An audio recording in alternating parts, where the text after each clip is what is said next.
আসসালামু আলাইকুম। আজ নতুন রাঁধুনিদের জন্য একটি সহজ রেসিপি করে দেখাবো। আজ করে দেখাবো মাছের ডিম ভুনার রেসিপি। আমি যেভাবে মজা করে মাছের ডিম ভুনা করি সেটাই সকলের সাথে শেয়ার করব। এই রেসিপি ফলো করে যে কোনো মাছের ডিম ভুনা রান্না করতে পারেন। চলুন শুরু করি।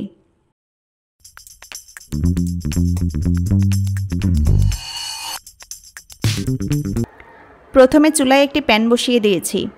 প্যান গরম হয়ে এলে দিয়ে দিচ্ছি 2 টেবিল চামচ সাধারণ রান্নার তেল। আপনারা চাইলে সরিষার তেল দিয়েও রেসিপিটি করতে পারেন, এতে স্বাদ আরেকটু ভালো আসবে। তেল গরম হয়ে এলে দিয়ে দিব পেঁয়াজ কুচি। আমি এখানে একটি বড় সাইজের পেঁয়াজ স্লাইস করে কেটে নিয়েছি। পেঁয়াজ তেলের মধ্যে দিয়ে নেড়ে নেড়ে নরম হওয়া পর্যন্ত ভাজবো। চুলার আঁচ মাঝারিতে আছে। পেঁয়াজ নরম হয়ে এসেছে। এখানে 4 কোয়া রসুন আমি কুচি করে কেটে নিয়েছি। আপনারা চাইলে রসুন বাটাও দিতে পারবেন। কুচি করে কাটা রসুন প্যানে দিয়ে দিলাম। আর দিব আদা বাটা, এখানে 1 চা চামচ রয়েছে। এখন নেড়ে ভেজে নিব।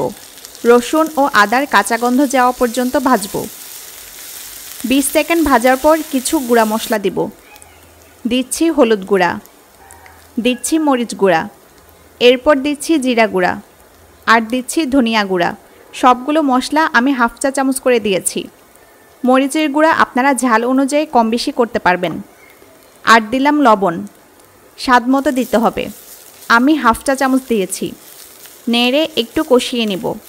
বেশিক্ষণ কষাতে হবে না, বেশিক্ষণ কষালে মশলা পুড়ে যেতে পারে। হালকা নেড়ে দিব সামান্য পানি, এতে মশলা পুড়ে যাবে না। নেড়ে মশলাগুলো কষিয়ে নিব। 1 মিনিটের মতো কষিয়ে নিয়েছি। এখানে 3টা টমেটো আমি কিউব করে কেটে নিয়েছি। টমেটো কষানো মশলার মধ্যে দিয়ে দিলাম।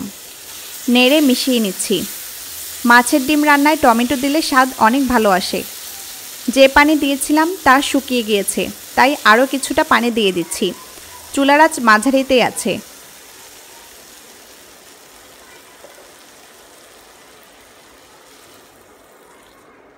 মশলার সাথে টমেটো ভালো করে কষিয়ে নিয়েছি।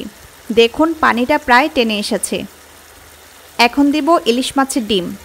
এখানে একটা ইলিশ মাছের ডিম রয়েছে। ডিমগুলো আমি এভাবে টুকরা করে কেটে নিয়েছি। এভাবে কেটে রান্না করলে ডিমের ভিতর মশলা ঢুকতে পারবে। ডিমগুলো দিয়ে দিচ্ছি। এই ডিমগুলো ফ্রোজেন, তাই জমাট বেঁধে আছে। আপনারা তাজা ডিম দিয়ে রান্না করলে ডিমটা নরম থাকার কারণে ছোট ছোট পিস করতে পারবেন না, তাই আস্ত বা 2 বা 3 ভাগ করে কেটে দিয়ে দিবেন। সমস্যা নেই, রান্নার প্রসেস একই থাকবে। ডিম দেওয়ার পর দিচ্ছি কাঁচামরিচ। আমি 4টা কাঁচামরিচ ফালি করে কেটে নিয়েছি, দিয়ে দিলাম। এবার দিব পানি, পরিমাণ মতো পানি দিব, যাতে এ পানিতে ডিম সেদ্ধ হয়ে যায় এবং রান্নাটাও কমপ্লিট হয়ে যায়। আর ডিমে একটু তাপ লাগলেই কিন্তু জমাট বেঁধে যায়। এখন ঢেকে রান্না করব 10 মিনিট।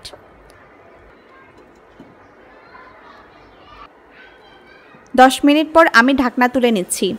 এর মাঝে আমি 2 বার নেড়ে দিয়েছিলাম। দেখুন পানিটা প্রায় শুকিয়ে এসেছে। এই সময় লবণ চেক করে নেবেন, লাগলে দিয়ে দিবেন। আমার ডিম ভুনা রান্না প্রায় শেষ। সব শেষে দিচ্ছি ধনেপাতা। পছন্দ মতো ধনেপাতা দিয়ে দিলাম। ব্যাস হয়ে গেল মজাদার মাছের ডিম ভুনা। আপনারা সেম প্রসেসে যে কোনো মাছের ডিম রান্না করে নিতে পারবেন। আশা করি নতুন রাঁধুনিরা উপকৃত হবে। সবাই ভালো থাকুন, সুস্থ থাকুন। আল্লাহ হাফেজ।